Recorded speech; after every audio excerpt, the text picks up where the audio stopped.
आज हम लोग ईस्टर की पूजा करते हैं।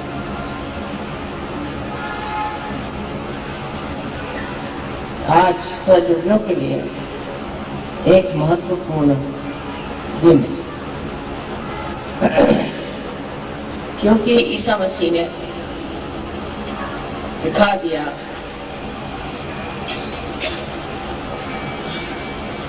कि मानव का उत्थान हो सकता और उस उत्थान के लिए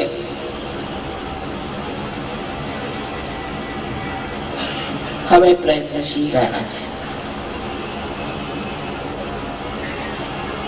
जो उनको क्रूस पे चढ़ाया गया उसमें भी एक बड़ा अर्थ कि क्रूस पर टांगकर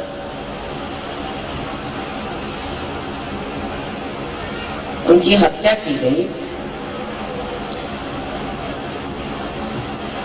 और क्रूस आज्ञा चक्र पे एक स्वस्तिक का ही स्वरूप है, उसी पर टांग करके और ईसा मसीह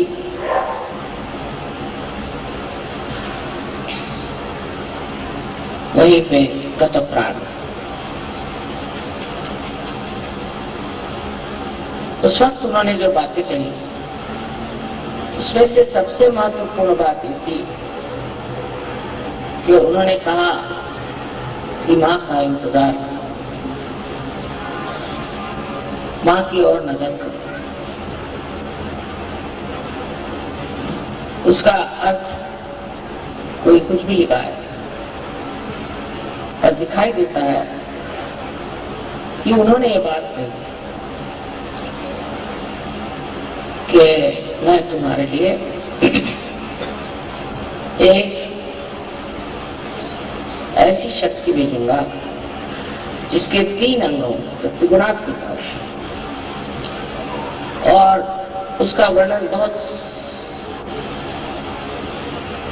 सुंदरता से किया है कि एक शक्ति होगी वो आपको आराम देगी।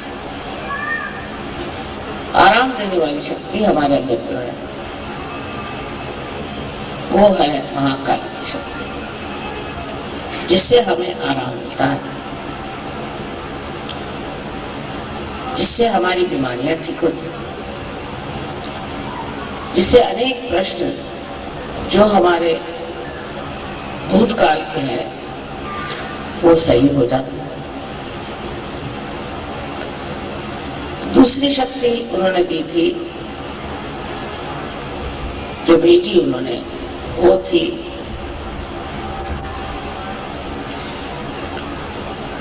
महासरस्वती। महासरस्वती उन्होंने काउंसलर कहा, माने जो आपको समझाएगी, उपदेश करेगी, जैसा वर्णन ने योग निरूपण कराएगी। यह दूसरी शक्ति से जिससे हम ज्ञान, सूक्ष्म ज्ञान को प्राप्त हो। और तीसरी शक्ति महालक्ष्मी की, जिससे कि हम अपने उत्थान को प्राप्त होंगे, रिडम्पशन। इस प्रकार 3 शक्तियों की उन्होंने बात की थी। और बुद्ध ने भी कहा था कि मैं तुम्हें मात्रया भेजूं, माने 3 तरह की माँ, 3 तरह की माता या माताएं एकत्रित आई, मात्रया। लोगों को समझा मात्रया क्या होता है, मैत्रेया करते हैं। ये जो मात्रया थी ये एक साथ आदिशक्ति नहीं हो सकती, और आदिशक्ति को उन्होंने कहा तो जरूर होगा कि प्राइमोर्डियल मदर, लेकिन जिन्होंने बाइबल को ठीक किया उन्होंने उसको होली घोस्ट बना दिया। और उसके जगह एक कबूतर बना दिया। क्योंकि जिन्होंने बाइबल को ठीक किया उनको स्त्री जाति से बहुत नफरत थी और वो विश्वास ही नहीं कर सकती कि कोई स्त्री भी कोई ऐसा ऊंचा कार्य कर सकती थी। उस नफरत के कारण उन्होंने उसका रूप अजीब सा बना दिया, होली घोस्ट। और दूसरी बात कही कि वो एक कबूतर, कबूतर का मतलब है कि वो एक शांति की दूत हो। लेकिन स्त्री की बात ही नहीं कि वो कोई स्त्री होगी या नारी होगी। और अपने शास्त्रों में कहा गया है कि संस्था ने महामाया, तो वो महामाया स्वरूप होंगी, लोग उन्हें पहचान नहीं पाए। पहचानने के लिए भी आपको आत्म साक्षात्कार लेना पड़ेगा। अगर आपने आत्म साक्षात्कार नहीं लिया तो आप पहचान ही नहीं सकते।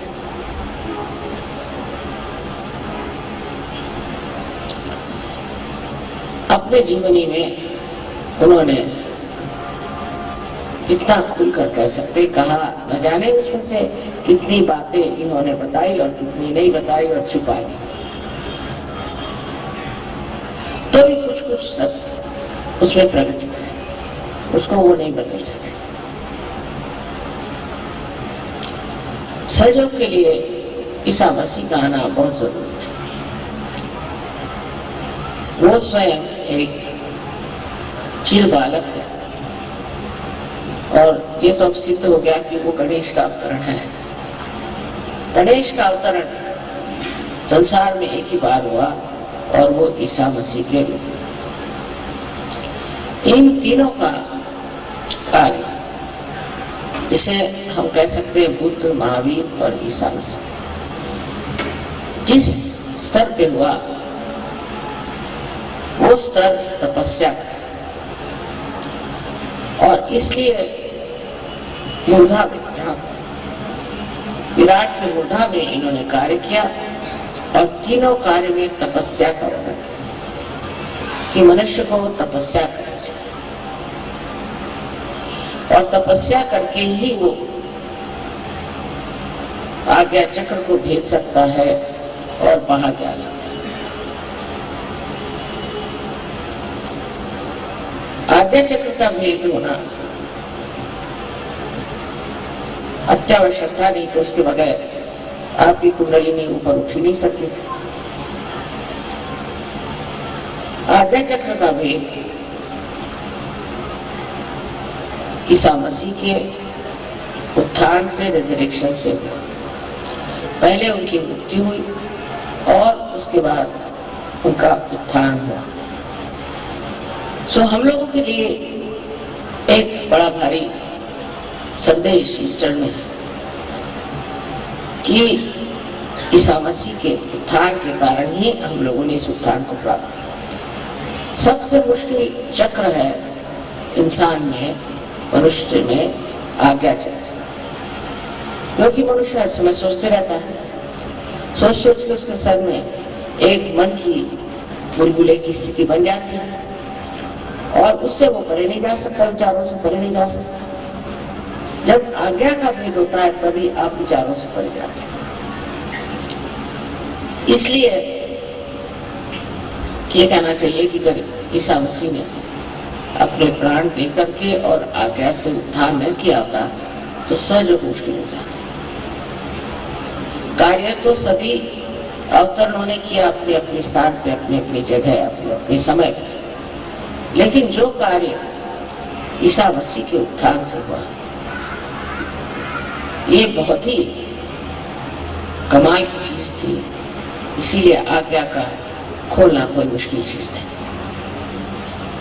आज्ञा से ऊपर उठाना कोई मुश्किल चीज नहीं। जितने गुरु हो गए, बड़े बड़े महान गुरु,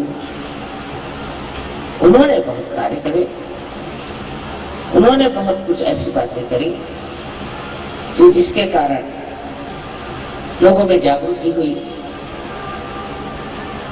धर्म के और रुचि हुई और आत्म साक्षात्कार की ओर ध्यान आकर्षित हुआ। वो अपने देश में आए थे और आए क्योंकि वहां के जहाँ रहते थे वहां के लोगों की जो दृष्टि थी उसमें सूक्ष्मता नहीं थी, आध्यात्म नहीं था, इसलिए वो हिंदुस्तान में आए और कश्मीर में वो शालीमार राजा से मिले। शालीमार ने उनसे पूछा कि तुम्हारा क्या नाम है? तो उन्होंने कहा कि मेरा नाम ईसा मसीह। मसीह माने जो कोई संदेश लेकर आता। और मैं उस देश से आ रहा हूं जहां सब म्लेच्छ रहते। म्लेच्छ माने जिनको मल की इच्छा थी। अब आप देखते हैं कि विदेशी जितना भी कार्यक्रम होता है वो मल की इच्छा करते हैं। लोगों को पता नहीं कैसे मल ही अच्छा लगता है, एकदम पागलपन ही अच्छा लगता है। आप उनकी फिल्में देखिए तो समझ में आता है कि ये पागल है कि क्या है। हमारे देश में पहले लोगों को म्लेच्छ कहते थे, माने मल की इच्छा करने वाले म्लेच्छ। और इनको मल की इच्छा है और मैं वहां कहाँ जाऊं, मेरा तो देश यही है क्योंकि मैं आध्यात्म में बैठा। तो शालीमार ने कहा कि आप इतने पहुंचे पुरुष हैं तो आप वापस और अपने ही देश में एक शब्द उन्होंने कहा कि निर्मल तत्वम, प्रिंसिपल ऑफ प्यूरिटी, वो लोगों को सिखा। बहुत जरूरी, अगर आपने निर्मल तत्व वहां बना दिया तो लोग जो है म्लेच्छ तरह से छुटकारा पा। वो गए वापस, सिर्फ किसी तरह से 3.5 साल रहे और फिर उनको पकड़ के क्रॉस पे चढ़ाया। वो उनको विदित था, वो जानते थे कि ये करना जरूरी है, लेकिन जिस शान से उन्होंने अपने प्राण त्याग, एक अद्भुत व्यक्तित्व था, ये जाहिर होता। और इतने थोड़े से साल में 3.5 साल उन्होंने अपनी जीवनी में जो कार्य किए हैं वो बहुत महान है। ये जरूर है कि वो किसी को आत्म साक्षात्कार दे नहीं पाए, क्योंकि उस वक्त ऐसे सत्य को खोजने वाले नहीं थे जैसे आप लोग। मेरे नसीब अच्छे हैं और इसलिए ये कार्य जो हुआ वो आत्म साक्षात्कार के पहले का कार्य हुआ। माने ये कि लोगों ने जाना कि इस मनुष्य जीवन से परे भी कोई और जीवन है। उन्होंने उसमें कहा कि तुम्हें फिर से जन्म लेना, खुद भी उनका उत्थान फिर से जन्म लेगी। और अपने यहाँ भी कहते हैं कि दूसरा जन्म जैसे एक अंडे से पक्षी निकलता है, उसी प्रकार जब होता है तभी उसे द्विज कहना चाहिए, जिसका दूसरे बार है।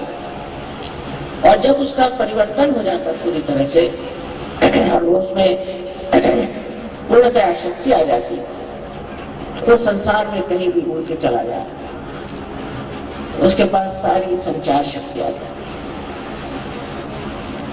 आपको तो मालूम है कि साइबेरिया से पक्षी उड़ करके किस तरह से हिंदुस्तान आते,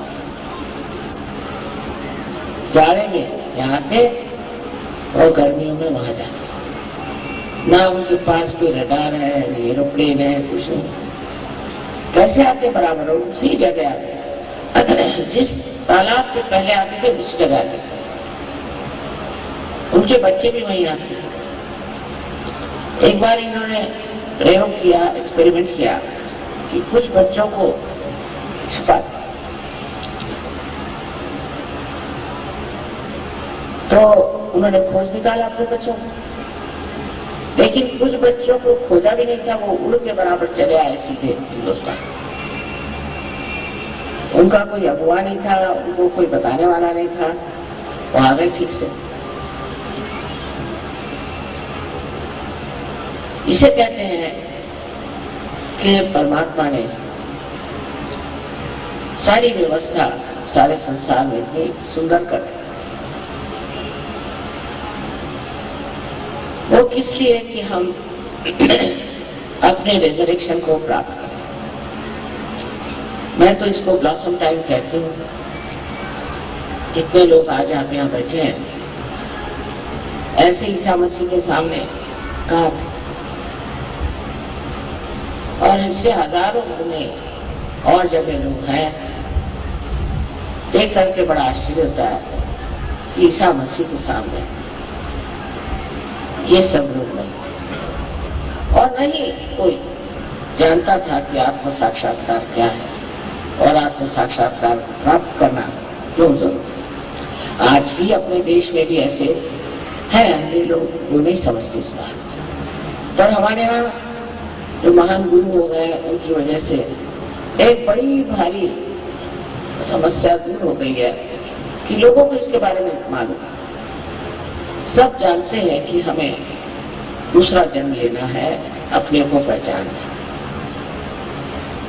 सारे ही इतने सूफी लोग हैं यही बात कहते हैं। इतना ही नहीं, पर जो कुछ भी शास्त्र लिखे गए, कोई से भी धर्म है, उसमें भी यही बात कहते हैं। आज का दिन इसलिए हमें मुबारक है कि आज तो बंगाल का नया साल है, और इसीलिए इसके पुनरुत्थान की भी बात हो सकती है। ये पुनरुत्थान आज बंगाल में हम लोगों ने जो मनाया है, इसका जरूर फायदा बंगाल में होगा।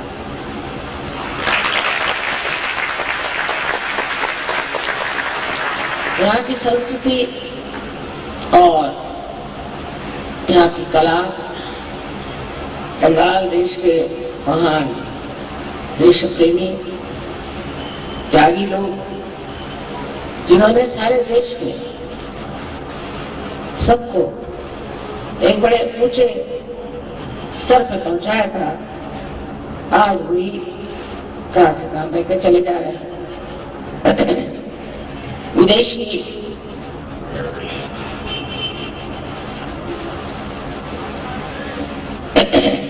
व्यवस्था खत्म हो गई,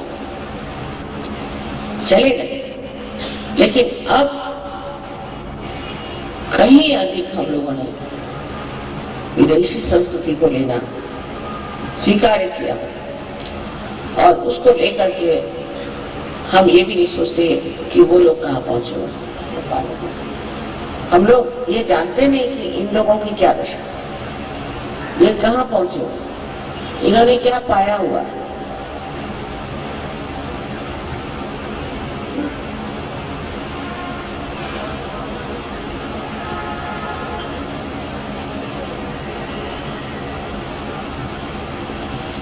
बहुत से ईसाई लोग तो ऐसा सोचते हैं कि ईसा मसीह इंग्लैंड में पैदा हुए थे और उनके लिए धोती पहनना माने हिंदू बनना है। इस प्रकार की विचित्र कल्पनाएं हमारे सर में बैठ गई हैं, और हम सोचते हैं कि अंग्रेजियत लेने से हम लोग ईसा मसीह को बहुत नजदीक से देख सकें। जिनको उन्होंने वेद छिपा, उन्हीं को हम लोग आदर से देखते हैं। वो लोग अब समझ रहे हैं कि हमारी संस्कृति, हमारी विचारधाराएं, हमारे धर्म की और दृष्टि अत्यंत सूक्ष्म और शुद्ध, और यहाँ के लोग बहुत जल्दी सहयोग को प्राप्त कर सकते हैं। तो आपने देख लिया, लेकिन सहयोग को चाहिए कि आपस में पूर्णतया मेल मुलाकात है, और ये जो उत्थान का संदेश है वो हर जगह पहुंचाए, क्योंकि आज आपका देश जिस दशा में है, उसकी दशा परिवर्तन के सिवाय ठीक हो ही नहीं सकती, आध्यात्म के सिवाय ठीक हो नहीं सकती है। आप कुछ भी कर लिए, आकाश में टेबल लगाने से हो नहीं सकता। इसी प्रकार कोशिश ये करनी चाहिए कि एक एक आदमी को सोचना चाहिए कि हम कितने लोगों को सहयोग के बारे में बताते हैं और हम कितने लोगों को सहयोग देते। ईसा मसीह बिल्कुल अकेले थे, उनके साथ कोई भी नहीं था, और सिर्फ 12 उनके शिष्य थे। उसमें से भी कुछ आधे अधूरे, कोई ऐसे वैसे थे। उस पर भी उन्होंने बड़ी मेहनत करी और एक बड़ा भारी संदेश अपने उत्थान से, जीवन से देते। पर वो जो संदेश बाह्यता हमें दिखाई देता है, वो वास्तविकता हमारे आज्ञा पर काम करता है, और आज्ञा पर काम करके ही हम लोगों ने उस स्थिति को प्राप्त किया है जहां हम ब्रह्मरंध्र तक छेद पाए। उन्होंने हमेशा क्षमा की बात की, बुद्ध ने हमेशा करुणा की बात की, उन्होंने हमेशा क्षमा की बात की कि आप सबको क्षमा करें। वो खुद मुझ पे चढ़ के कहते थे, प्रभु इन सबको माफ करो, ये जानते नहीं ये लोग क्या करें, इसलिए तो माफ कर दो, अंधे हैं। ऐसी दशा में जबकि लोगों ने उनको कीले से ठोका था और सर में कांटों का मुकुट चढ़ाया था, उस वक्त भी उन्होंने कितने प्यार से बात कही, प्रभु इनको सबको माफ करो, क्योंकि ये जानते नहीं ये क्या करें। ये आज्ञा चक्र की कमाल है। इसीलिए आज्ञा चक्र पे मैं हमेशा कहती हूँ कि आप लोग सबको माफ करो, एकदम माफ करो। आधे विचार तो हमारे अंदर यही चलते हैं कि इसने हमें सताया, उसने हमें सताया, इसने हमें परेशान किया, उसने हमें परेशान किया, उसको मैं कैसे छिपाऊं। ये सब कर हम परम चैतन्य को समर्पित कर दे तो वो इसका इलाज कर दे।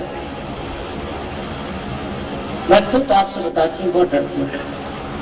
कोई गड़बड़ काम करते हैं सहयोग में तो मुझे घबराहट हो जाती है, कहते तो इनकी आई चामक, क्योंकि इधर तो ईसा मसीह बैठे हैं, उधर गणेश जी बैठे हैं और हनुमान और भैरवनाथ, इन चार के चक्कर से छूट नहीं पाए। कोई जरा सी गड़बड़ करता है, पैसे में गड़बड़ करे, काम में गड़बड़ करे, तो मैं बस संभालती रहती हूँ उसको, बाबा इस पे कोई आफत ना चाहिए। क्योंकि जब आप पवित्र चीज में आ गए, देखिए यहाँ एक सफेद चादर, इस सफेद चादर में कोई भी दाग पड़ जाए तो फौरन दिखाई देगा। इसी प्रकार आपको एकदम निर्मल करती है, और आपके अंदर जब कोई दाग दिखाई तो वो फौरन पकड़ लेंगे और आपको ठीक करने के लिए न जाने कि आपको सजा दें। ये बड़ी मुश्किल है। हालांकि अपने समय तो उन्होंने अपने प्राण दे दिए, लेकिन हमारे बारे में उन्होंने ये कहा है कि हमारे लिए चाहे आप जो भी करें, लेकिन आदिशक्ति के बारे में अगर कुछ करिएगा तो मुझसे बुरा नहीं होगा। और मैं देख रही हूँ करके बहुत गड़बड़ है, वो नहीं सहन कर सकते। अगर आपने मुझे माँ माना है तो मैं उसका मान रहा, और जब लोग सताते भी हैं तो मैं कहती हूँ उन्होंने एक बार मुझे मारना कोई हर्ज नहीं, लेकिन ये लोग नहीं इसको समझते। इसलिए आज याद रखना चाहिए कि हमारा जो उत्थान हुआ है, अर्थात या आपकी पूर्व जन्म की बहुत बड़ी साधना, पूर्व जन्म की बहुत बड़ी मेहनत, श्रद्धा, उसे के फलस्वरूप हो, तो भी इस जन्म में जब आपको ये विशेष आशीर्वाद मिला हुआ है, बहुत ही अप्रतिम, जो कि लोग सोचते कभी हो ही नहीं सकता, ये जो आपने प्राप्त किया है, इसमें आपको एक ख्याल रखना चाहिए कि आप कोई गलत काम न करें, कोई सा भी गलत काम न करें, क्योंकि वो गलत काम करने से आपकी जो निर्मलता है वो एकदम पकड़ में आ गई। मैं आपको डरा नहीं रही हूँ, पर वास्तविकता बताए कि जो भी करो वो अत्यंत प्रेम से उसका आनंद उठाते हुए। हो सकता है कि आपको कोई परेशान करे, कोई बात, कितनी देर परेशान करेगा? जिसने परेशान किया उसका ठिकाना हो जाता है। इसलिए आप किसी भी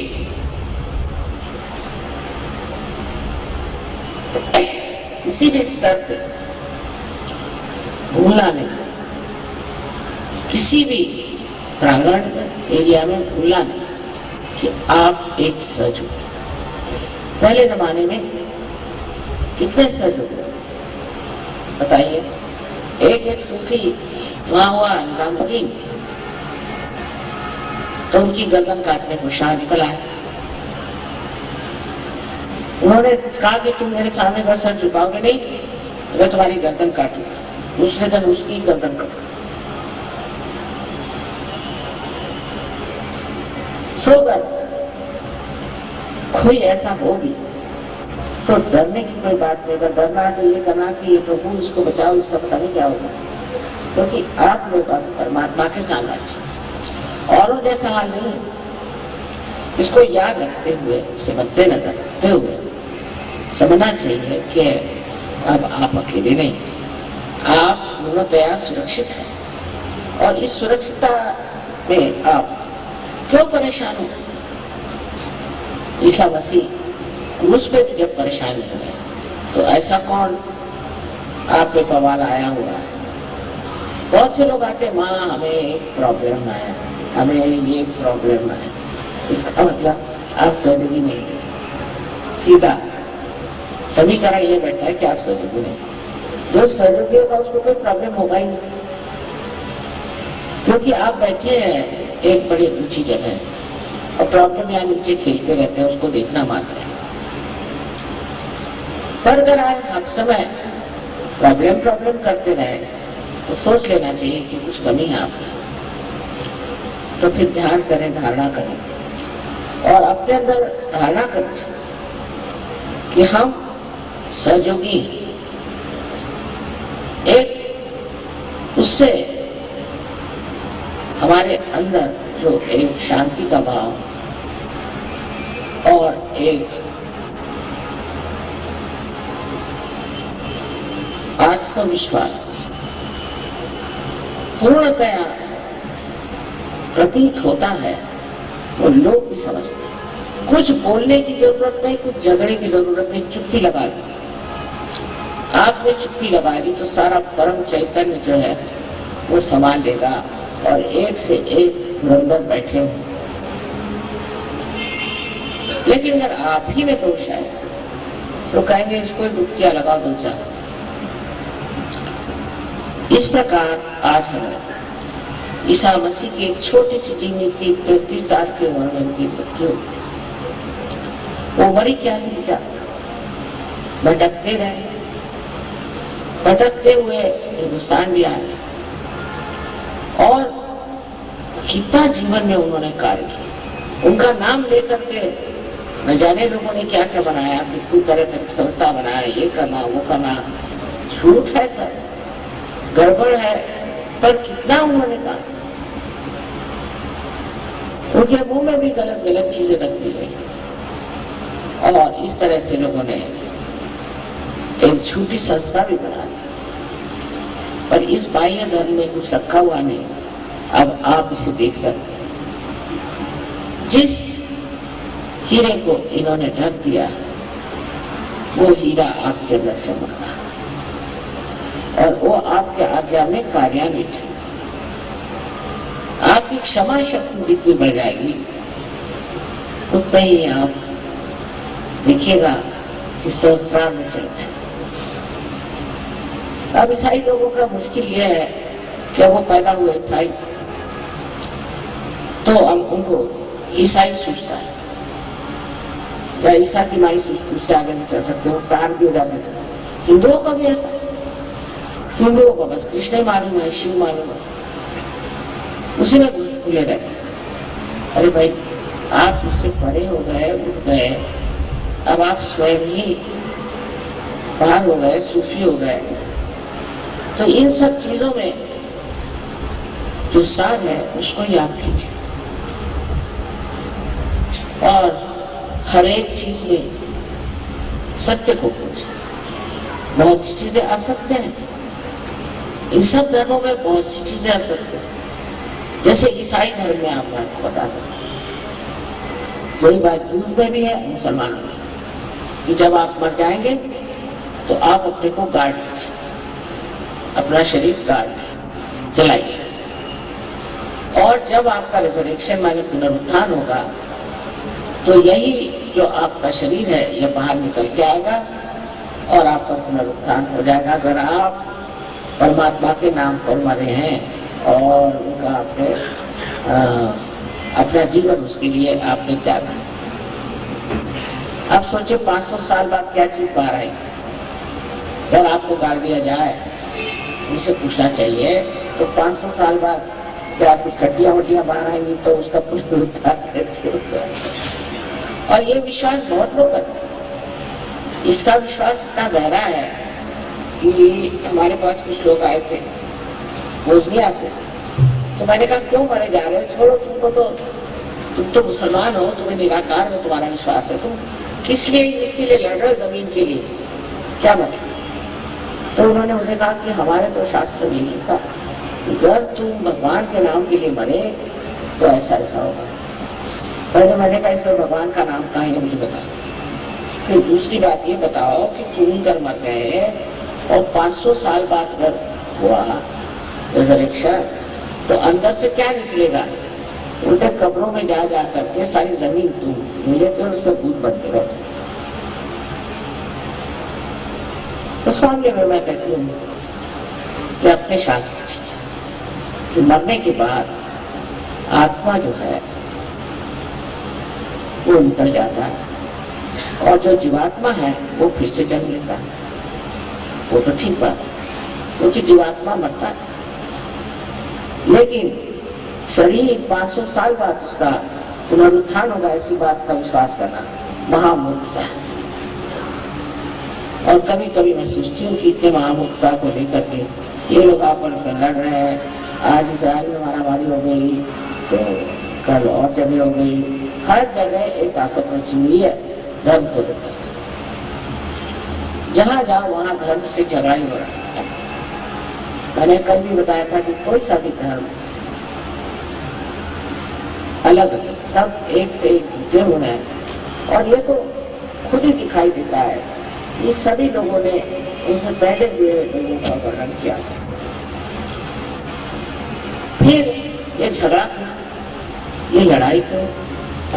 इसलिए कि कुछ लोग हैं वो अपने को कहते हैं हमारी मक्तेदारी, हम धर्म मानकर हैं, और जो कह गए उसके उल्टा। अब आप सोचें कि ईसा मसीह ने एक बहुत बड़ी बात कही कि मैं तो ये कहूंगा कि तुम्हारी आंखों में निष्पापता है, जैसे कि अंग्रेजी में उल्टी बात हमेशा कहते हैं, तो thou shalt not have adulterous eyes। कितनी सूक्ष्म बात है, thou shalt not have adulterous eyes। ये नहीं कि adulterous eyes भी नहीं होनी चाहिए, चित्त में भी adultery नहीं होनी चाहिए, बड़ी सूक्ष्म बात है। और हम तो जो गए हैं परदेश में तो देखते हैं कि हर एक की आंख उधर से उधर, उधर से उधर, उधर से उधर, तो कोई देखा ही नहीं है जिसकी आंख स्टडी सहयोग से पहले इधर आंख घूम रही, उधर आंख घूम रही, कोई आदमी को देख रहा है, कोई औरतों को देख रहा है, सीट चल रहा है, कोई चीजों को देख रहा है। तो इस तरह की जो उनकी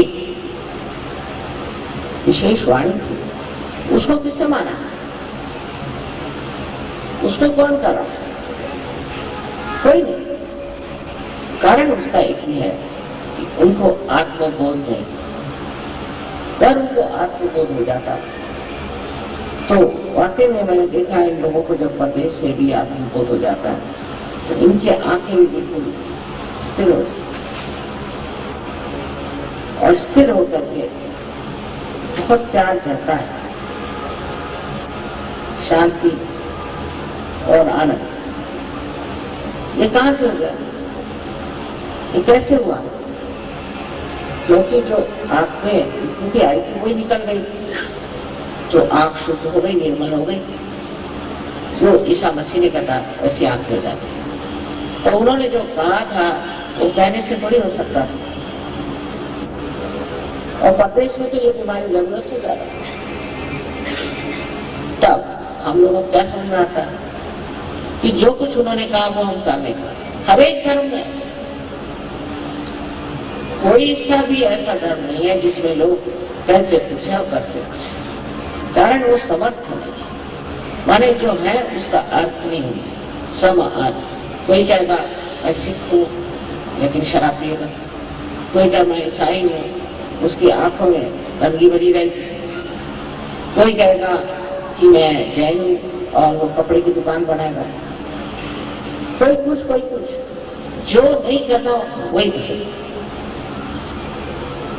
इसका कारण ये है कि हमारे अंदर अभी वो धर्म उतरा नहीं और जागरूक नहीं हुआ, और सहज रूप से ये जागरूक होता है। ये होने के बाद, आप पार होने के बाद, आत्म साक्षात्कार मिलने के बाद, पर आप उसका मान नहीं रखेंगे और उसमें आप अपनी प्रगति नहीं करेंगे तो आपको न जाने क्या क्या तकलीफ हो सकती है। और इससे पहले जो तकलीफ होती है वो आपको महसूस नहीं होगी, आप बहुत हो, क्योंकि अब आप संवेदनशील हो गए, सेंसिटिव हो गए। इसलिए समझ लेना चाहिए कि हमने जो इतनी बड़ी चीज पाई है उससे हम अलंकृत हो गए, उससे हम सच गए। अब हमें अपने वैभव में और अपने गौरव में उठना चाहिए। जैसे ईसा मसीह जब कब्र से उठे थे तो और भी खिल गया था उनका चेहरा, उनकी बातें और भी सुंदर हो, और भी खुल के वो बातें। इसी प्रकार हमारे लिए एक वो बहुत बड़े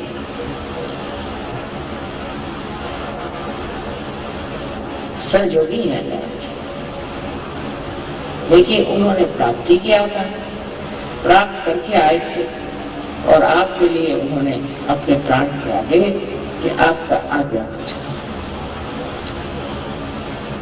सो अहंकार आदि जो व्याधियां हैं उससे दूर रहना चाहिए। अहंकार जब आपका अंदर चढ़ जाए तो आप कुछ भी हो सकते हैं, आप हिटलर भी हो सकते हैं। अपनी और नजर करने से आप समझ जाएंगे कि आप जाने क्यों अपने को पता नहीं क्या समझ रहे हो और कुछ तो भी समझ करके दुनिया भर में आप छा रहे हो। इस आज्ञा को जिसने तोड़ा है और जिसने हमें इससे ऊपर उठाया है, उस ईसा मसीह के चरित्र की ओर देखिए तो बिल्कुल निर्मल है। उसी प्रकार हमारा भी जीवन निर्मल होना चाहिए।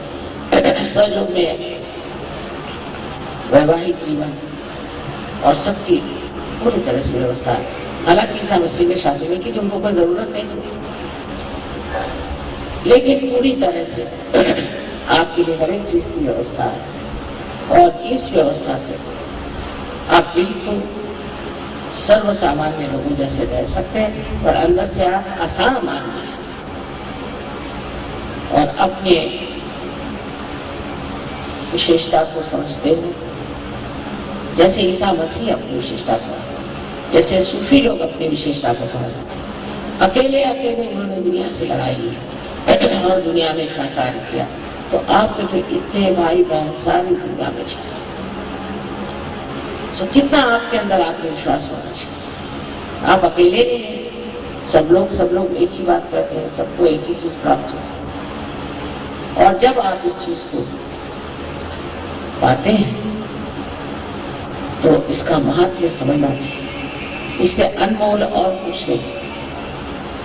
हालांकि मैं बहुत खुश हूँ, कलकत्ते में इतना कार्य हो गया, ये सहयोगी हो गए और इतना आपसी प्रेम है, कोई झगड़ा नहीं, कोई फूट नहीं, ये बहुत बड़ी बात है। और मैं इस मामले में ये सोचती हूँ कि कुछ तो भी देवी की यहाँ कृपा है कि लोग इस तरह से सहज को प्राप्त करके उसमें उतर, जैसे आदमी कार्य कर रहे हैं ऐसा औरतों को भी करना चाहिए। और जब सब तरफ से सहयोग फैल जाएगा तब आप देखना कि बंगाल देश इतने सुंदर स्वरूप में होते।